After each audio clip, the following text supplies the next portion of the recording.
Civics 101 is brought to you by Progressive, one of the country's leading providers of auto insurance. With Progressive's Name Your Price tool, you say what kind of coverage you're looking for and how much you want to pay. And Progressive will help you find options that fit within your budget. Use the Name Your Price tool and start an online quote today at progressive.com. Price and coverage match, limited by state law.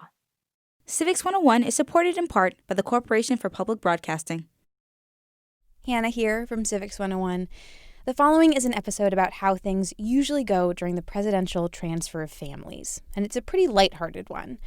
But we are also releasing it days before a presidential family transfer that will occur amidst a health crisis and political strife here in the country. So listen on if you'd like a little lift, or save this one for sunnier days. Thanks for being here. We made a whole episode about this long doldrums period between Election Day and Inauguration Day. We vote for a presidential candidate, and the winner does not actually get the presidency for 2.5 months. However,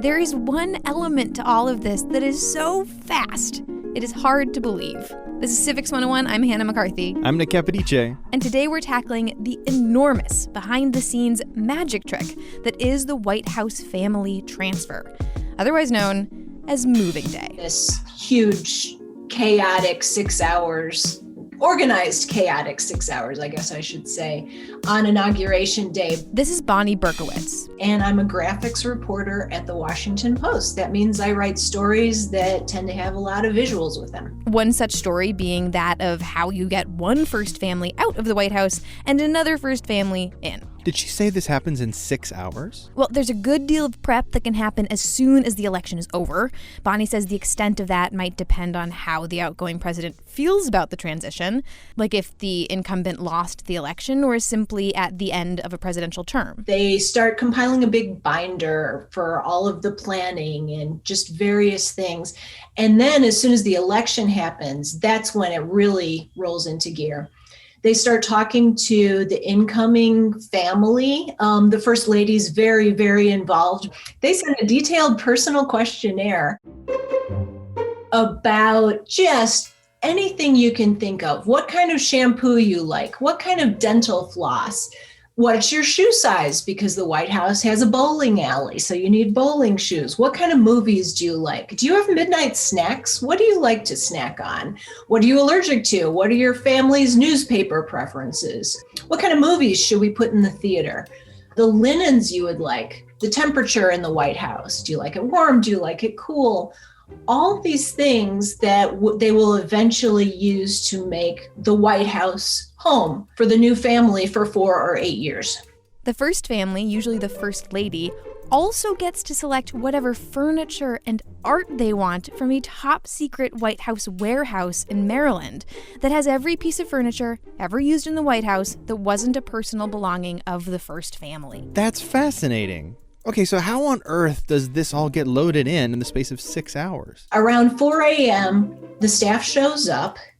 They may start packing. Everything they're going to be doing, though, until the outgoing family leaves, is going to be very much behind the scenes because they don't want the family brushing their teeth and seeing somebody packing the shower caddy or something like that. So it's just White House staff doing this, no outside moving companies or anything? Right. For security reasons, the whole thing is run by the White House chief usher, 6 or so ushers who work for the chief, and the 90 to 100 permanent White House resident staff.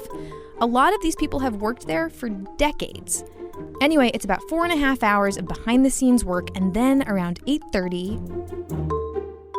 the outgoing family has a goodbye with the White House staff. The whole staff gathers. And this is apparently very moving because these are the people who have worked with them every day for 4 years or for 8 years.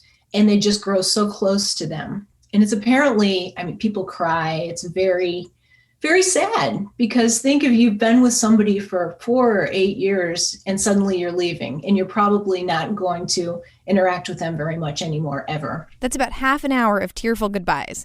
And then the first family gets dressed for the inauguration, assuming they're attending. The new president and his family come in for a coffee, a traditional coffee at the White House. There's usually a few Congress people with them, a congressional delegation. And around 10:30, they usually leave together for the Capitol, for the inauguration. 10:30 hits, and then it happens. And literally the second that car pulls away, like the staff waves goodbye, and then all heck breaks loose in the White House. The moving trucks come in. Everyone splits up into their duties, which they have been prepared exactly what they're going to do every 5 minutes. They've got from 10:30-ish to somewhere between 3:30 and 5. When the president and first lady come back after the parade, the house has to be done. Staff packs up whatever's left, and the outgoing First Family's boxes and furniture are loaded into one moving truck. The incoming First Family stuff is loaded out of another moving truck, and a third moving truck shows up with the treasure trove from the secret warehouse. The president is supposed to take office on day one and hit the ground running, so he doesn't have time to organize his sock drawer, so people do that for them, and it's astonishing the things that they do. The Obamas had to have Wi-Fi installed during that 6 hours.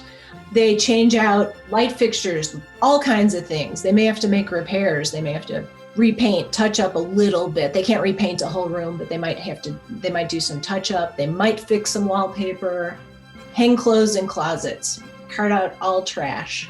Flowers, fresh flowers. You have to have flowers everywhere. All kinds of things like that. And the Oval Office, of course, gets a major overhaul. But what if, because come on, it's only 6 hours, what if it's not done in time? Oh no, it's ready. And I even asked, what if they run out of toilet paper? And it was as if I asked, how often do you let raccoons run through the White House or something? I mean, it was as if they could not conceive of the question I was asking. Okay, so that is the residence, and that is truly hard to believe. But what about the whole West Wing? Yeah, and that's interesting. The East and West Wings, the offices are the General Services Administration, and they do a lot of mostly cleaning, getting rid of papers, any leftover junk. Now, I have to know if the rumors are true about pranks from outgoing staffers.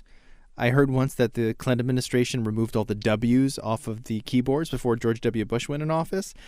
Do they joke around like this? Are there pranks pulled like this? One, apparently somebody left, those drop ceilings? Somebody put a tuna fish sandwich up in one and left it there. So there was a big mystery trying to figure out where the smell was coming from. It is nice to know that even in today's world, there's still someone leaving a fish sandwich in the ceiling as a Parthian shot. That's the traditional transfer in a nutshell.